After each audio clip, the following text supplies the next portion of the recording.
안녕하세요. 적막한 찻집의 하숙생, 차숙생입니다. 오늘은 마당에 나가 풍경과 다양한 새들의 소리, 자갈 소리, 낙엽을 밟는 소리, 바람 소리 등을 영상에 담아보았습니다. 도시에서 시간을 보내다가 조용한 이 동네, 제가 머물고 있는 찻집에 도착하면 다른 세상에 온 것 같은 기분이 들어요. 저의 현재 상황이 어떤지, 밖은 얼마나 바삐 돌아가는지를 저 뒤편에 두고 잠깐이나마 그저 아무 생각 없이 지금 내가 보고 듣고 있는 것에 집중할 수가 있습니다. 눈을 감으면 더 좋고요. 여러분들에게도 그런 장소가 있으신지 궁금합니다. 혹시라도 없으시다면 제 영상이 그런 장소가 되었으면 하는 바람이 생깁니다. 오늘은 바스콘셀로스 작가의 나의 라임 오렌지 나무를 읽어드리고자 합니다. 옮겨주신 분은 박동원 님이시고 펴낸 곳은 동력입니다. 이미 많은 분들이 읽어보셨을 거라고 생각하지만 짧게 리뷰를 해보도록 하겠습니다. 작가의 불우한 어린 시절을 담아낸 자전적 소설격인 이 책에서는 5살 소년 제재의 성장을 통해 어려운 상황 속에서 너무 일찍 현실을 직시하고 철이 들 수밖에 없는 이들의 삶을 다루고 있습니다. 나의 라임 오렌지 나무는 1부와 2부로 나뉘어 있습니다. 1부는 제재와 가족들이 집안 형편이 어려워짐에 따라 이사를 가게 되고 제재가 새 집에서 작은 라임 오렌지 나무를 만나며 시작되는 이야기와 그에 따른 크고 작은 에피소드들을 중심으로 흘러가고 2부는 악연으로 시작된 제재와 포르투갈인 포르투가 아저씨의 만남과 그들이 관계를 구축해 나가는 과정이 중심이 되어 흘러가며 한 소년이 다양한 사건을 통해 성장해 나가는 과정을 그린 성장소설입니다. 하지만 작고 귀여운 일상으로 구성된 일반적인 풋풋한 성장소설과는 달리 우리나라의 일제강점기 때나 6.25 때를 배경으로 집필된 성장소설들과 마찬가지로 1900년대 초 브라질의 힘들었던 시대상이 배경이 되는 작품이기 때문에 다소 무겁고 어두운 분위기로 전개됩니다. 제1장 철드는 아이. 우리는 손을 잡고 천천히 걷고 있었다. 또또카 형은 나를 데리고 다니며 이런저런 것들을 가르쳐 주었다. 나는 그러는 형이 있어 좋았다. 나는 모든 것을 집 밖에서 배웠다. 집에서는 나 혼자 눈치껏 행동해야 했기 때문에 실수하기 일쑤였고 그 때문에 걸핏하면 매를 맞았다. 얼마 전까지만 해도 나를 때리는 사람은 없었다. 하지만 내가 사고뭉치라는 것을 알아챘는지 누구나 나를 볼 때마다 망나니라느니 나쁜 놈이라느니 억센 털 러시아 고양이 같은 놈이라느니 하며 욕을 해댔다. 이런 것들은 이제 생각하기도 싫다.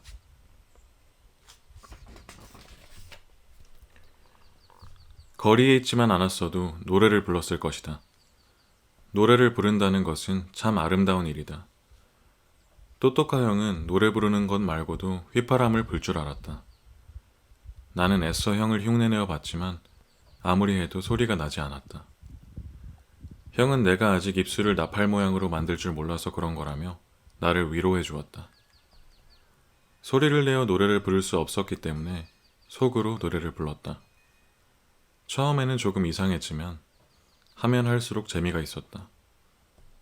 어릴 적 엄마가 부르던 노래가 생각났다. 엄마는 햇빛을 가리기 위해 머리에 수건을 쓰고 세탁대에서 빨래를 했다. 허리에 앞치마를 두르고 오랫동안 손을 물에 담가 비누 거품을 많이 낸 다음 옷에 물기를 짜 줄에 널었다. 그리고는 집게로 고정시켰다.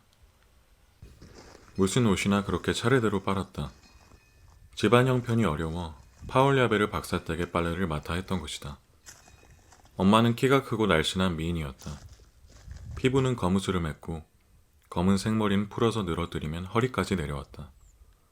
무엇보다 엄마는 노래하는 모습이 가장 아름다웠다.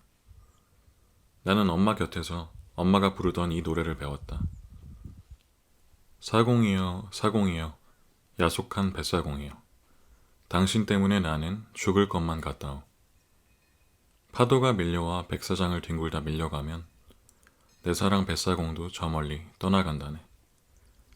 뱃사공의 사랑은 1시간도 못 가고 배가 닷을 올리면 뱃사공도 떠나간다네. 파도가 밀려와. 지금도 이 노래를 들으면 나는 알 수 없는 슬픔에 잠긴다. 또또카 형이 잡아당기는 바람에 나는 정신을 차렸다. 무슨 생각을 그렇게 해, 제재? 아무것도 아니야. 그냥 노래하고 있었어. 노래? 응. 내 귀가 먹었나? 형은 속으로 노래하는 법을 모르나 보지. 난 아무 말도 하지 않았다. 모른다면 가르쳐 주지 말아야지. 우리는 히우와 상파울루를 잇는 고속도로변에 닿았다. 그 위로 트럭, 자동차, 짐마차, 자전거가 오가고 있었다. 잘 봐, 제재. 이걸 명심해. 우선 이쪽을 잘 보고 그 다음엔 저쪽을 잘 봐. 자, 건너자. 우리는 고속도로를 뛰어 건넜다. 무서웠지? 사실은 무서웠지만 나는 머리를 저었다. 한 번만 더 같이 해보자. 그 다음엔 네가 제대로 배웠나 보겠어. 우리는 다시 건너왔다. 이제 너 혼자 해봐. 너도 이제 다 컸으니까 겁낼 것 없어. 가슴이 두근거렸다. 자, 지금이야, 건너. 나는 단숨에 길을 건넜다. 조금 기다리자 형이 건너오라는 신호를 보냈다. 처음 치고는 아주 잘했어.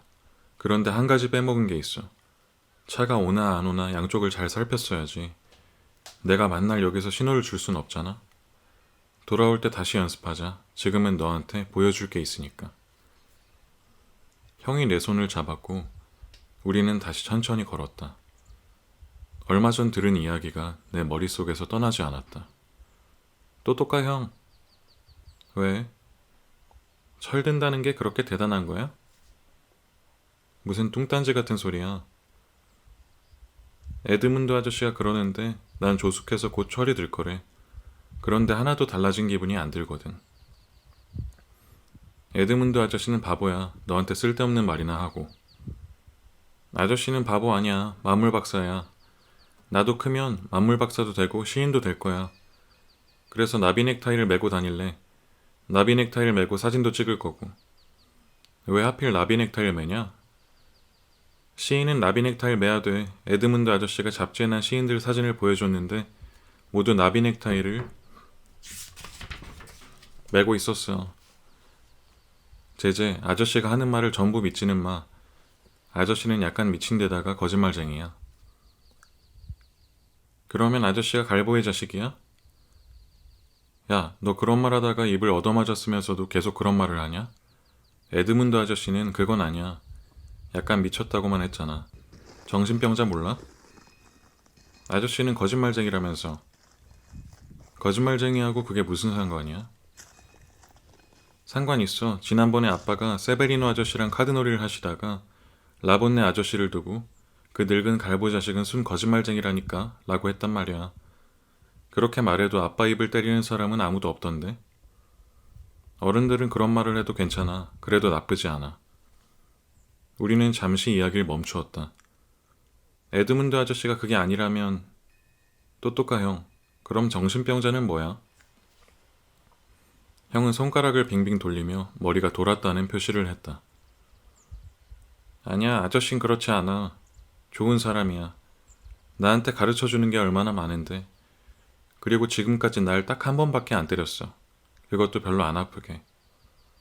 또또카 형은 깜짝 놀라 펄쩍 뛰었다. 아저씨가 널 때렸어? 언제? 글로리아 누나가 나 때문에 못 살겠다고 하면서 나를 진진이 할머니 집에 보냈을 때 아저씨가 신문을 읽으려고 안경을 찾았는데 안경이 없어졌어.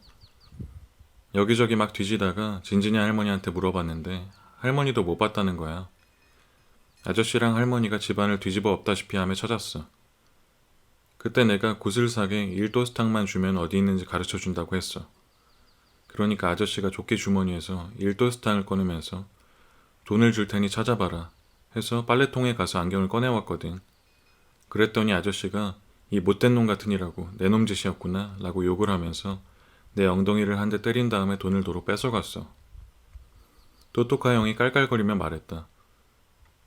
매를 피해갔는데 거기서도 매를 맞았군. 좀 빨리 가자. 이러다간 영영 못 가겠다. 난 계속 에드문드 아저씨 생각을 했다.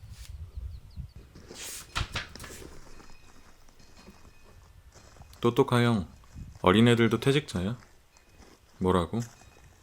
에드문드 아저씨는 일도 안 하는데 돈을 받잖아. 일도 안 하는데 시청에서 매달 아저씨한테 돈을 줘. 그래서 애들도 일 안 하고 밥만 먹고 잠만 자는데 엄마 아빠가 돈을 주잖아. 퇴직자는 달라지지. 퇴직자는 에드문드 아저씨처럼 이미 일을 많이 해서 머리가 하얗게 새고 느릿느릿 걷는 어른을 말하는 거야. 제자 골치 아픈 생각 좀 그만해라. 너는 아저씨한테 배우는 걸 좋아하니까 아저씨한테 물어봐. 나한테는 그런 건 묻지 말고. 그리고 너도 좀 다른 애들처럼 굴어. 욕을 하는 건 괜찮은데 그 조그만 머리로 그렇게 어려운 생각은 좀 그만해. 계속 그러면 너랑 안 놀 거야. 난 기분이 상해서 더 이상 이야기하고 싶지 않았다. 당연히 노래하고 싶은 마음도 싹 사라졌다. 내 속에서 노래하던 작은 새도 멀리 날아가 버렸다. 우리는 걸음을 멈췄다. 또또카 형이 어느 집을 가리켰다. 저 집이야, 마음에 드니? 하얀 벽에 파란 창문이 달린 그저 평범한 집이었다. 문은 모두 잠겨 있어 조용했다. 응, 그런데 왜 이리로 이사하는 건데? 머리 좋은 너도 집안 형편이 어떻게 돌아가는지는 눈치 못 챘나 보구나. 아빠가 일자리를 잃었다는 건 너도 알지? 아빠가 스코트필드 씨랑 싸워서 쫓겨난 지가 6달이 넘었어. 랄라 누나가 공장에 나가고 있는 건 알아? 엄마가 시내에 있는 영국인 방직 공장에서 일하는 것은 모르지? 바보야? 모두들 이사올 집에 낼 새돈을 모으려고 그러는 거야. 지금 집은 새가 8달치나 밀려 있어. 넌 너무 어려서 이런 슬픈 일들은 잘 모를 거야. 나도 집안에 조금이나마 보탬이 되려고 성당에서 복사일을 하게 될 것 같아. 서로 한참 동안 아무 말도 없었다. 또또카 형, 까만 표범이랑 사자 2마리도 이리 데려올 거지? 당연하지. 닭장 뜯어오는 일을 할 사람이 머슴 같은 나 말고 누가 있겠냐? 그리고는 안쓰러운 눈으로 나를 쳐다보았다.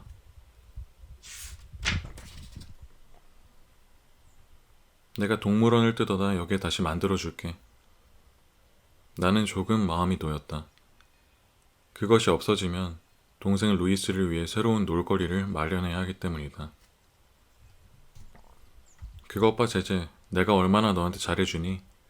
그러니까 너도 이젠 어떻게 그것을 해냈는지 얘기해봐. 나도 몰라, 정말이야. 거짓말하지 마. 누구한테 배웠지? 진짜 배운 적 없어. 아무도 가르쳐주지 않았단 말이야. 만약에 가르쳐준 사람이 있다면 아마 잔디라 누나 말대로 내가 자는 동안에 내 대부인 악마가 가르쳐줬을 거야.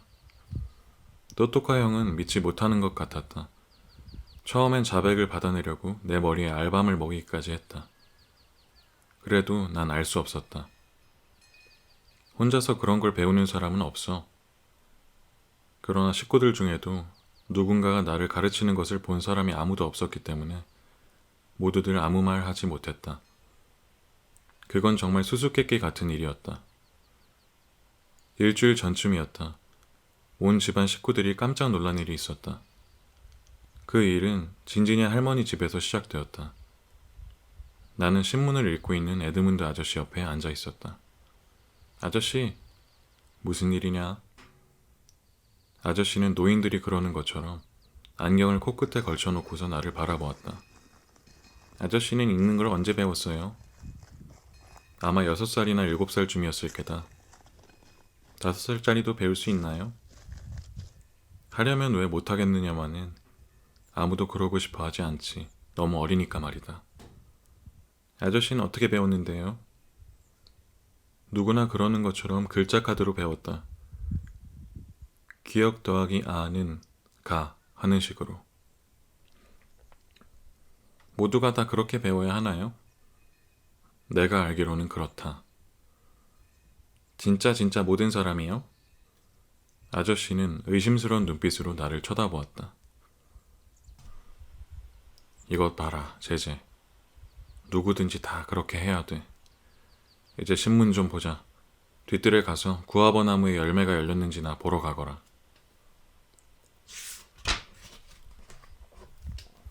그러고는 안경을 다시 올리고 신문으로 눈을 돌렸다. 그러나 난 꼼짝도 하지 않았다. 실망이네. 내 한숨 소리가 컸는지 아저씨는 다시 안경을 코끝에 내려놓았다. 그래도 어쩔 수 없다. 아저씨한테 할 말이 있어서 집에서 여기까지 한참 동안 걸어왔단 말이에요. 그럼 어서 말해봐라. 싫어요. 그냥은 안 할 거예요. 아저씨 연금 받는 날부터 가르쳐 주세요. 내일 모레다. 아저씨는 미소를 지으며 나를 들여다보았다. 모레가 무슨 요일인데요? 금요일. 그럼 금요일에 시내에서 달빛 하나만 사다 주실래요? 잠깐만 제재. 달빛이 뭐냐? 영화에 나오는 하얀 말이요. 말 주인은 프레드 톰슨이고요. 길들인 말이에요. 나무 바퀴가 달린 장난감 망아지 말이냐? 아니요. 나무로 된 말 머리에 막대기와 고삐를 단 망아지요. 그걸 다리 사이에 끼고 달릴 수 있어요. 나중에 영화에 나오려면 미리 연습을 해야 하거든요. 아저씨는 계속 웃고 있었다. 알겠다. 그걸 사다 주면 넌 뭘 해줄래? 좋은 걸 해드릴게요. 뽀뽀 말이냐? 저는 뽀뽀 별로 안 좋아해요. 그러면 껴안아 줄 테냐? 문득 에드문드 아저씨가 너무 안 됐다는 생각이 들었다. 내 마음속의 작은 새가 내게 뭔가를 일러주었다. 그것은 사람들이 아저씨에 대해 하던 말들이었다. 아저씨는 아내와 5 자녀들과 헤어져 혼자 살고 있었다. 홀로 사는 데다가 걸음도 아주 느렸다. 아저씨가 천천히 걷는 게 혹시 자식들에 대한 그리움 때문은 아닐까? 아저씨의 자녀들은 아저씨를 만나러 온 적이 한 번도 없었다. 나는 탁자를 돌아가 아저씨의 목을 꼭 껴안았다. 아저씨의 희고 부드러운 머리카락이 내 이마를 스쳤다.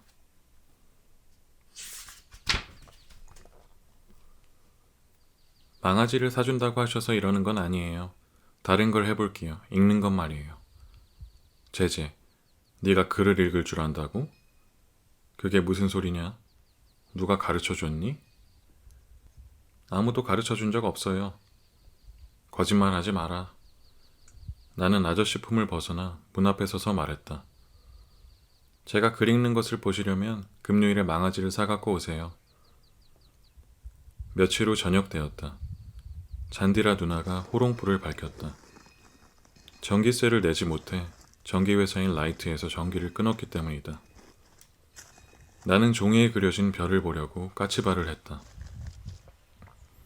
별 그림 아래에는 집안을 돌봐달라고 비는 기도문이 붙어 있었다. 누나, 저것 좀 읽게 나 좀 올려줘. 장난치지 마, 제재. 누나 지금 바쁘거든. 그러니까 날 좀 올려줘봐. 내가 읽는지 못 읽는지 보면 되잖아. 좋아, 제재. 너 장난이면 혼날 줄 알아. 누나는 나를 안아 문 뒤로 바짝 붙여주었다. 빨리 읽어봐. 어디 한번 보자. 나는 가정의 안녕과 축복을 기원하고 악령을 쫓아달라고 하늘 비는 기도문을 읽었다. 잔디라 누나는 나를 바닥에 내려놓았다. 누나는 벌어진 입을 다물지 못했다. 제재, 너 그거 외운 거지? 지금 나 놀리는 거지? 누나, 난 뭐든지 읽을 수 있어. 배우지 않고 읽는 사람은 없어. 에드문드 아저씨가 가르쳐 주셨니? 아니면 진진이 할머니시니? 아무도 가르쳐 주지 않았어. 누나가 신문을 가져왔고 나는 그것마저 읽었다. 단 한자도 틀리지 않고서 말이다. 그러자 누나는 괴성을 지르며 글로리아 누나를 불렀다. 글로리아 누나는 흥분해서 알라이데를 부르러 갔다. 그 바람에 눈 깜짝할 사이에 이웃 사람들이 구경하러 몰려들었다. 또또카 형이 지금 알고 싶어하는 것도 바로 이것이었다. 아저씨가 글을 가르쳐주면서 네가 제대로 배우면 망아지를 사주겠다고 하셨지? 아니야, 아니라니까. 아저씨한테 물어본다. 물어봐. 나도 정말 어떻게 배웠는지 모르겠어. 형 알면 정말 형한테 얘기했을 거야. 됐어. 이제 가자. 너 두고 봐. 나한테 뭘 해달라고 하기만 해봐라. 형은 화가 났는지 내 손을 확 잡아당겼다. 그리고 고소하다는 듯 이렇게 말했다. 잘됐다, 이 바보. 그렇게 빨리 글을 배웠으니까 2월부터는 아마 학교에 가야 될걸? 이것은 잔디라 누나의 생각이었다. 그렇게 되면 오전이나마 집안이 잠잠해질 것이고 나도 조금 얌전해지지 않을까 하는 바람에서 나온 생각이었다. 히우 상파울루 고속도로에 가서 한 번 더 연습하자. 학교에 갈 때마다 내가 길을 같이 건너줄 것 같아? 내가 네 종도 아니고. 너는 잘났으니까 이것도 빨리 배워봐. 옛다 망하지. 어디 한번 보자꾸나. 아저씨는 신문을 펼치고 약 광고의 한 부분을 가리켰다. 이 상품은 모든 약국과 동종의 상품을 취급하는 가게에서 살 수 있습니다. 에드문드 아저씨는 뒤뜰에 있던 진진의 할머니를 불렀다. 어머니, 얘가 약국이란 말까지 정확히 읽네요. 두 분은 내게 다른 읽을거리를 들이밀었고 나는 모두 읽어냈다. 그러자 할머니는 세상이 뒤바뀔 일이라고 중얼거렸다. 난 망아지를 얻었고 다시 한번 에드문드 아저씨를 껴안아 주었다. 그러자 아저씨는 내 턱을 받쳐들고 감격에 겨운 목소리로 말했다. 넌 큰 인물이 될 거다, 요 녀석. 내 이름을 주제라고 지은 것도 우연이 아니니까. 넌 태양이 될 거야. 별들이 내 주변에서 빛나게 될 거다. 난 아저씨가 하는 말을 이해할 수 없어 아저씨를 멀거니 바라보았다. 아저씨는 정말 정신병자가 아닐까 하고 생각했다. 넌 이해 못할 거야. 이집트의 요셉에 대한 이야기란다. 내가 좀 더 크면 더 얘기해주마. 난 이야기라면 사족을 못 썼다. 게다가 어려운 이야기라면 반쯤 미쳤다. 나는 한동안 망아지를 쓰다듬다가 에드문드 아저씨에게 물었다. 아저씨, 다음 주쯤이면 제가 많이 커 있을 것 같지 않으세요? 제2장 어떤 라임 오렌지 나무. 우리 집에서는 형과 누나들이 어린 동생들을 차례로 맡아 보살폈다. 잔디라 누나는 글로리아 누나와 북쪽 지방의 양녀로 간 다른 누나를 돌봐주었다. 안토니우 형도 잔디라 누나의 몫이었다. 랄라 누나는 얼마 전까지 나를 돌봐주었다. 누나는 나를 꽤 귀여워했다. 하지만 이제는 영화배우처럼 나팔바지에 짧은 윗도리를 빼입은 남자친구에게 푹 빠져 내게 시큰둥해졌다.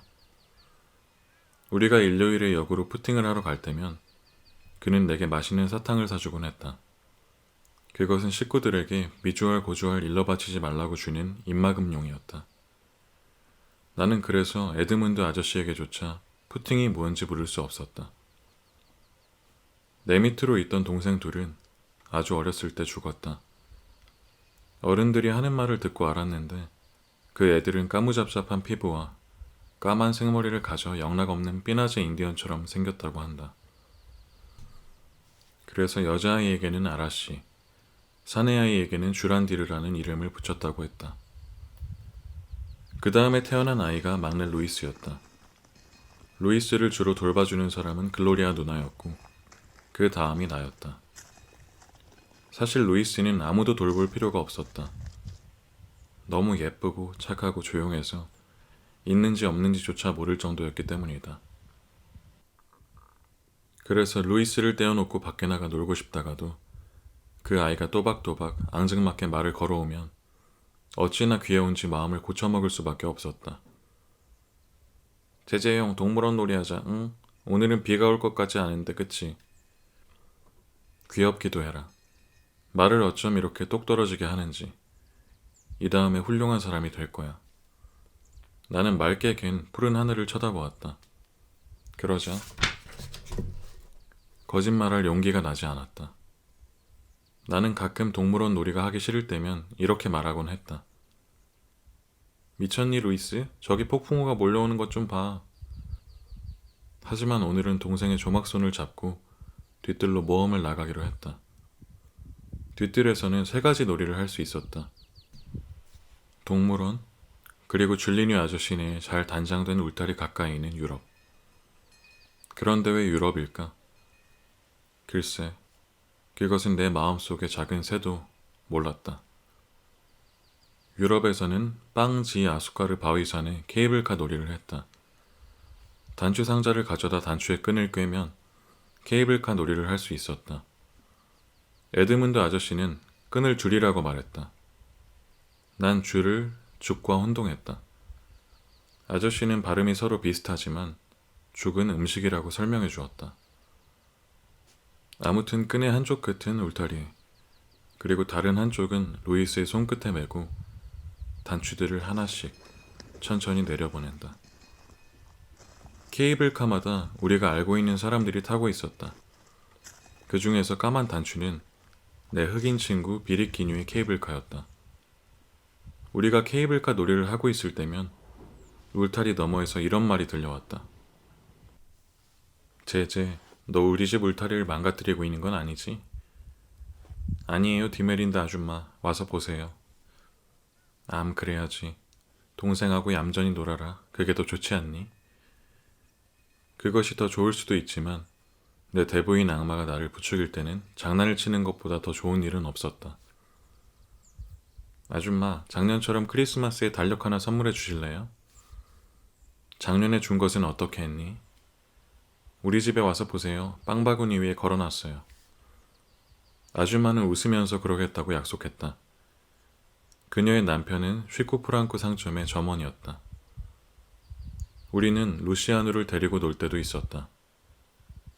처음에 루이스는 루시아누가 너무 무서워 내 바지가랑이를 잡아 끌며 돌아가자고 떼를 썼다.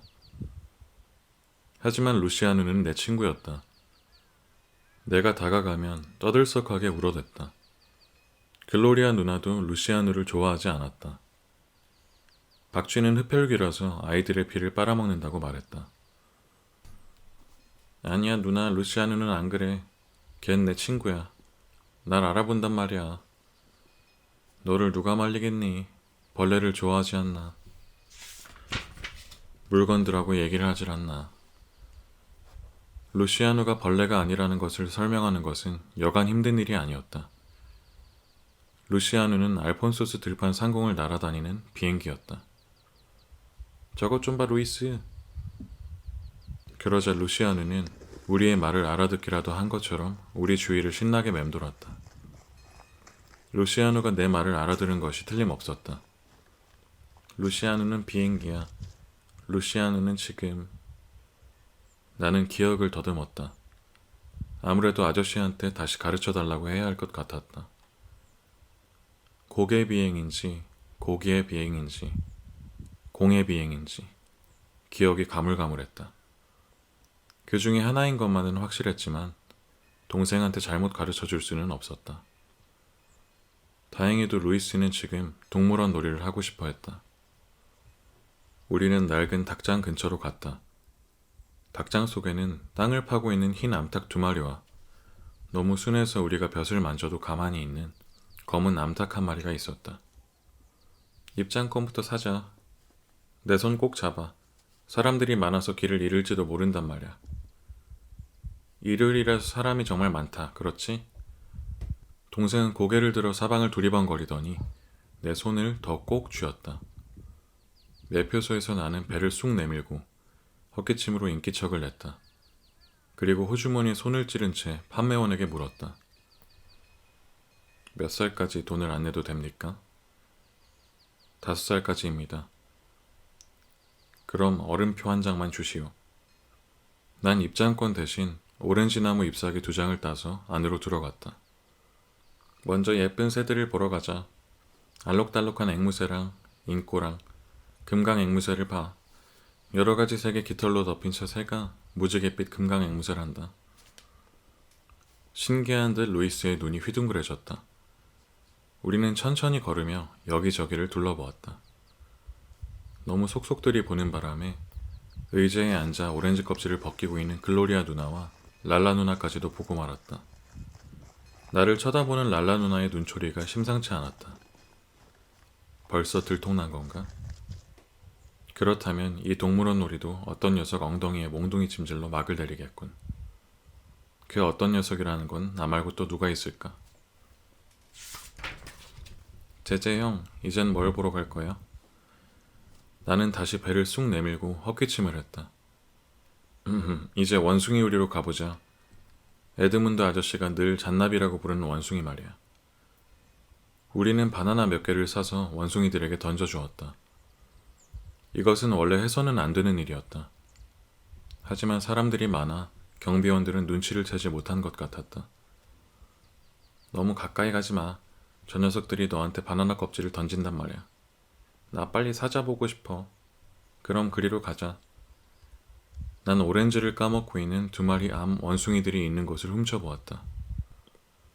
사자 우리에서 누나들의 얘기를 엿들을 수 있었다. 다 왔어. 나는 누런 아프리카 암사자 두 마리를 가리켰다. 그때 동생이 검은 표범의 머리를 쓰다듬으려 했다. 무슨 짓이야 꼬맹아. 그 검은 표범은 이 동물원에서 가장 사나운 놈이야. 그 녀석은 서커스단에서 조련사의 팔을 18개나 뜯어먹어서 여기로 보내진 거란 말이야. 루이스는 겁먹은 얼굴로 재빨리 팔을 걷어들었다. 저게 서커스단에서 왔다고? 그래. 무슨 서커스단인데 형. 전엔 그런 얘기 한 적 없잖아. 나는 생각하고 또 생각했다. 내가 아는 사람 중에 서커스단 이름으로 써먹을 수 있는 게 뭐 없나? 아, 로젠베르크 서커스단에서 왔어. 그건 빵집 이름 아니야? 이젠 동생도 아는 것이 많아져서 거짓말하기가 점점 힘들었다. 이름만 같은 거야. 우리 이제 간식이나 먹자. 너무 많이 걸었어. 우리는 앉아서 먹는 신용을 했다. 그러는 동안 내 귀는 누나들이 하는 말에 쏠려 있었다. 우리가 저 애한테 배울 점도 있어 랄라. 저렇게 의젓하게 동생하고 놀아주는 것 좀 봐. 그건 그래도 루이스는 쟤처럼 장난이 심하진 않아. 아무리 장난이라지만 너무 심하다니까. 맞아. 저 애의 피 속에는 악마의 피가 흐르는지도 몰라. 그런데 참 희한하지. 저렇게 사고를 치고 다녀도 저 애를 욕하는 사람이 별로 없다니까. 집에선 허구한 날 슬리퍼로 매만 맞고 그래도 언젠가는 철들 날이 오겠지. 난 글로리아 누나에게 감사의 눈길을 보냈다. 누나는 항상 나를 구해주었다. 그리고 그럴 때마다 나는 더 이상 말썽을 피우지 않겠다고 누나에게 맹세했었다. 나중에 얘기하자. 지금은 안 되겠어. 쟤네들 너무 조용하지 않니? 누나는 이미 모두 알고 있는 것 같았다. 내가 개울 근처에 있는 셀리나 아줌마의 뒤뜰로 들어갔다는 사실을 말이다. 나는 빨랫줄에 매달려 바람에 흔들리는 그 많은 팔과 다리가 너무 신기했다. 그러자 악마가 그것들을 한 번에 떨어뜨릴 수 있다고 나를 부추겼다. 내가 생각해봐도 재미가 있을 것 같았다. 그래서 개울 근처에서 날카로운 유리 조각을 집어 오렌지 나무 위로 올라가 힘껏 빨랫줄을 끊었다. 빨랫줄이 끊길 때 하마터면 나도 함께 떨어질 뻔했다. 고함 소리가 들리고 사람들이 모여들었다. 아이고 도와주세요. 빨랫줄이 끊어졌어요. 그러자 어디선가 더 크게 외치는 소리가 있었다. 파울루네 그 못된 아들놈이에요. 녀석이 유리 조각을 들고 오렌지 나무 위로 올라가는 걸 제가 봤어요. 제제 형? 응, 루이스. 형은 어떻게 동물원에 대해 그렇게 많이 알아? 많이 가봤으니까. 거짓말이었다. 사실은 모두 에드문드 아저씨에게 들은 이야기다. 아저씨는 어느 날인가 나를 동물원에 데려가 주겠다고 약속했다. 하지만 정작 가더라도 아저씨의 그 느린 걸음으로는 아무것도 보지 못할 시간에 도착할 게 뻔했다. 또또카 형은 아버지와 한 번 동물원에 간 적이 있었다. 내 마음에 가장 드는 동물원은 빌라 이자벨, 구역 드르몽 남작거리에 있는 거야. 들어온 남작이 누군지 넌 모르지? 모르는 게 당연해. 그런 걸 알기에는 아직 어리니까. 남작이란 사람은 분명히 하느님의 친한 친구였을 거야. 하느님이 동물 도박과 동물원을 만드실 때 그분이 도와드렸을 거야. 네가 조금 더 크면 누나들은 아직도 그곳에서 이야기를 나누고 있었다. 내가 조금 더 크면 뭐라고? 조그만 게 많이도 묻네. 네가 크면 동물하고 동물 번호도 가르쳐주겠다고. 20가지만. 20에서 25 사이엔 암소, 황소, 곰, 사슴, 호랑이가 있다는 거 기억나는데 동물의 정확한 번호는 까먹었어. 내가 한번 알아볼게. 내게 틀리게 가르쳐주긴 싫으니까. 동생은 동물원 놀이에 실증이 난 모양이었다. 제재 형, 작은 오두막집 좀 불러줘. 여기? 이 동물원에서? 이렇게 사람이 많은데? 아니야, 우린 벌써 동물원에서 돌아왔어. 노래가 엄청 길어. 네가 좋아하는 데만 부를게, 응? 그게 매미가 나오는 부분이었지, 아마? 나는 가슴을 쭉 폈다. 내가 태어난 곳을 아시나요? 작은 오두막집이랍니다. 과수원이 달려있는 아주 작은 오두막집이랍니다. 언덕 꼭대기에 있어 멀리 바다가 보인답니다. 난 몇 구절을 슬쩍 뛰어넘겼다. 아름다운 야자나무 사이로 황금빛 해가 서산해질 때면 매미들이 노래하지요. 처마 사이로 지평선이 보이고 정원에는 분수가 노래하고 분수가에선 꾀꼬리가 노래하지요. 노래를 끝냈다. 누나들은 여전히 그 자리에서 나를 기다리고 있었다. 내게 문득 생각이 떠올랐다. 노래를 부르면서 저녁까지 시간을 끌자는 생각이었다. 그러면 혹시 누나들이 포기할지도 몰랐다. 그러나 포기하는 일은 일어나지 않았다. 난 작은 오두막집을 끝까지 다 부르고 나서 그 노래를 한 번 더 불렀다. 그리고 너의 스쳐간 사랑도 부르고 라모나까지 불렀다. 라모나는 가사가 다른 2가지를 모두 불렀다. 그래도 변화의 조짐은 전혀 없었다. 그러자 눈앞이 깜깜해졌다. 어차피 맞을 매라면 차라리 빨리 맞는 게 나을 것 같았다. 그래서 누나들이 있는 곳으로 갔다. 자, 랄라 누나, 때릴 테면 때려. 매를 맞으려고 누나 쪽으로 등을 돌렸다. 그리고 누나가 슬리퍼를 내리칠 때의 힘이 얼마나 센지 알고 있었기에 이를 꽉 물었다. 의견을 낸 사람은 엄마였다.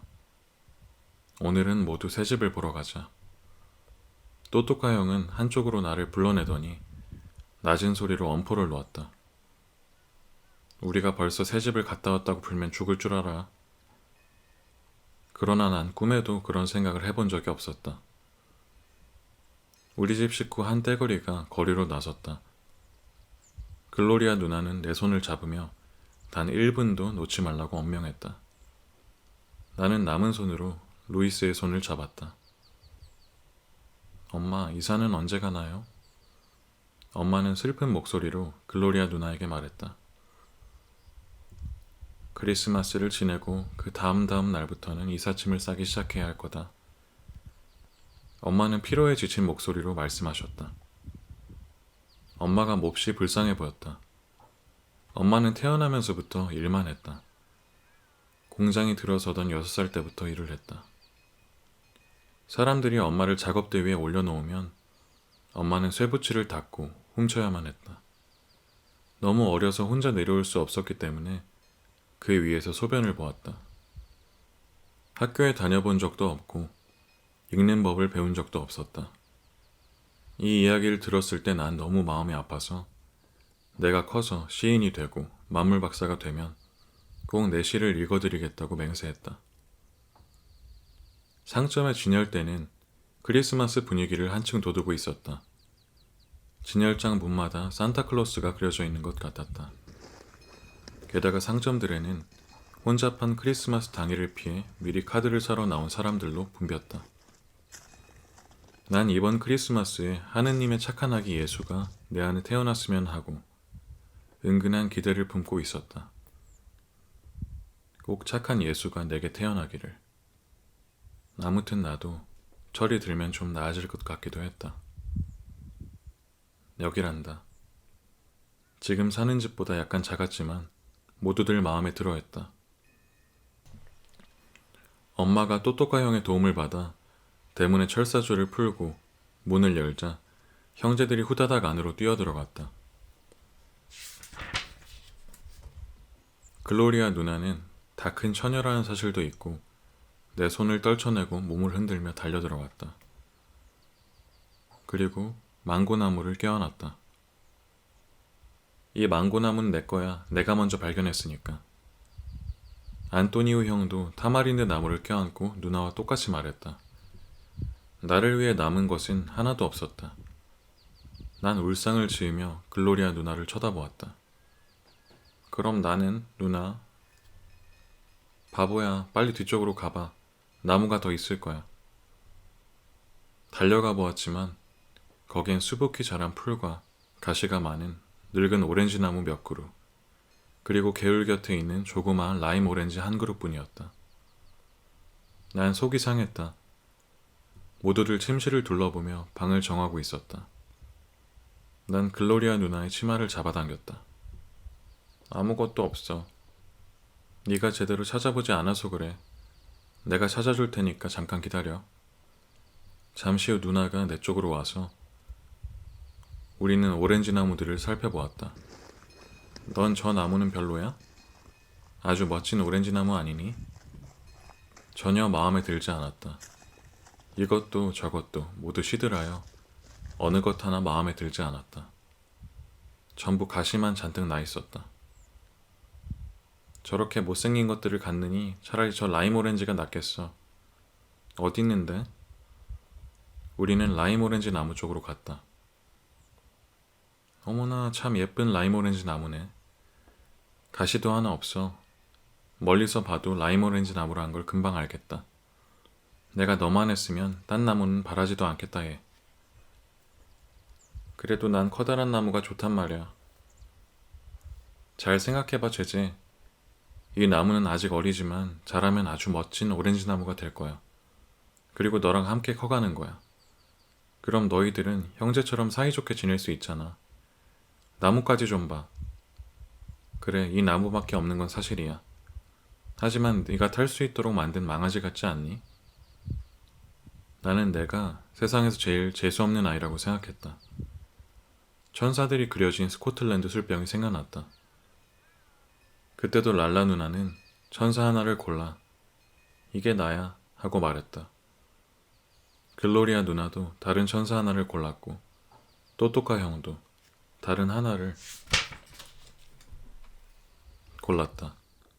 그리고 나에게 남은 것은 뒷줄에 날개도 없이 얼굴만 그려진 천사뿐이었다. 완전한 천사라고는 할 수 없는 네 번째 스코틀랜드 천사였다. 왜 나는 늘 꼴찌여야만 하지? 내가 크면 두고 보라고. 아마존 정글을 다 살 거야. 그럼 하늘을 꿰뚫는 나무들은 모두 내 것이 되겠지. 천사가 많이 그려진 술병으로 꽉 차 있는 가게도 살 거야. 날개 한쪽도 주지 않을 거야. 나는 화가 나서 땅바닥에 주저앉았다.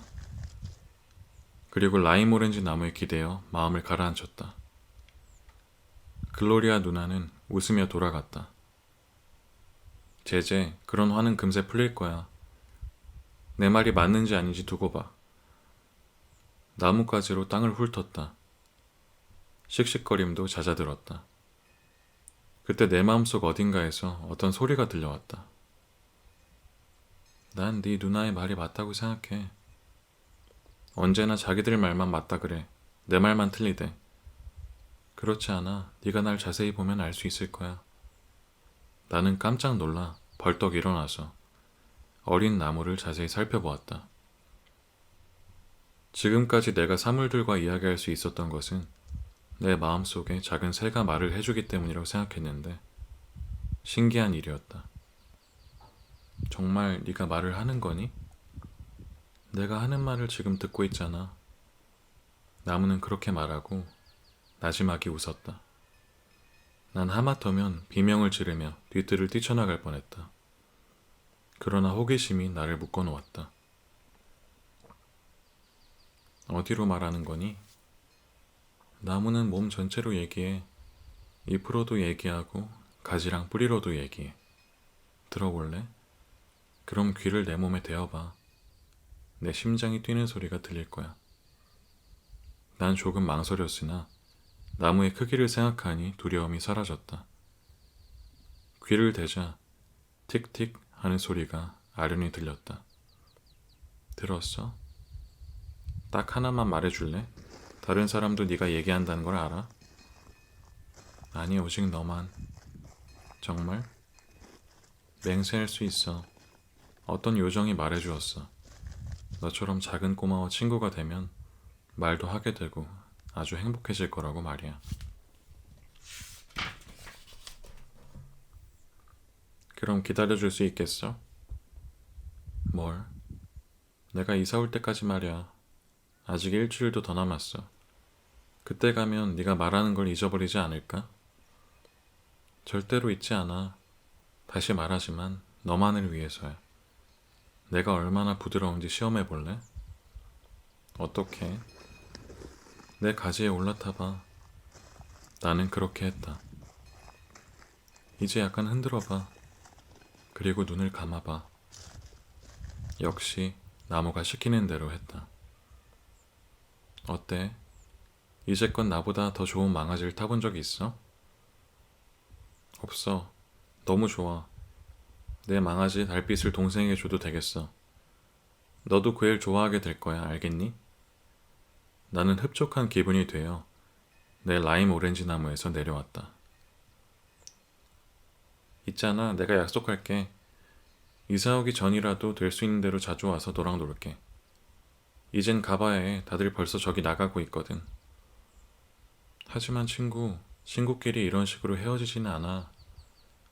쉿, 저기 누나가 오고 있어.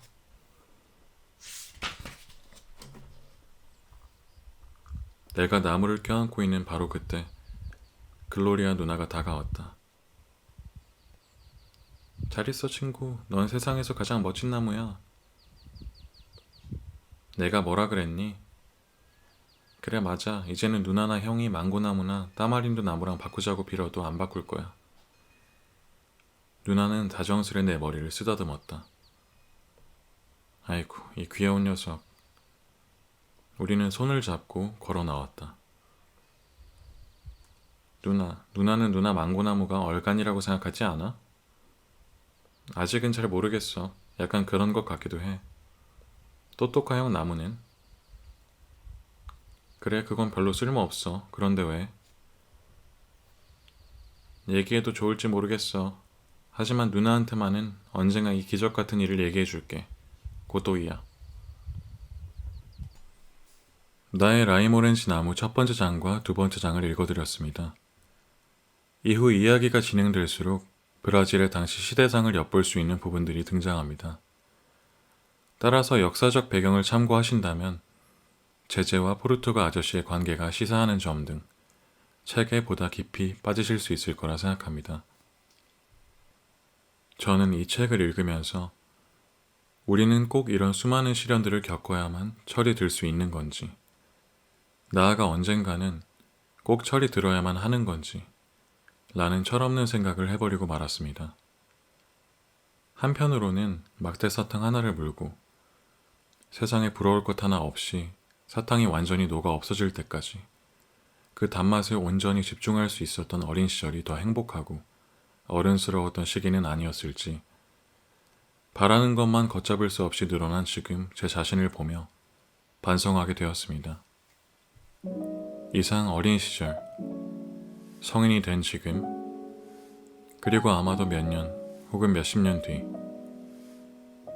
읽을 때마다 다른 내용처럼 느껴지는 나의 라임 오렌지 나무 리뷰 및 낭독을 마치겠습니다.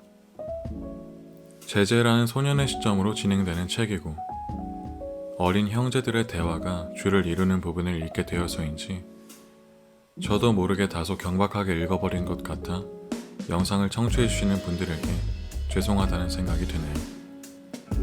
이번 낭독을 통해 앞으로는 대화가 적은 책을 골라야 할지 아니면 연기 학원이라도 등록하는 게 좋을지 고민하는 시간을 가졌습니다. 오늘도 어김없이 구독과 좋아요로 앞으로의 시간을 함께 해주시면 좋을 것 같다는 생각이 조심스럽지만 강하게 드네요. 다들 새해 복 많이 받으시고 즐거운 설 연휴 보내시길 바라겠습니다. 이상 차숙생이었습니다.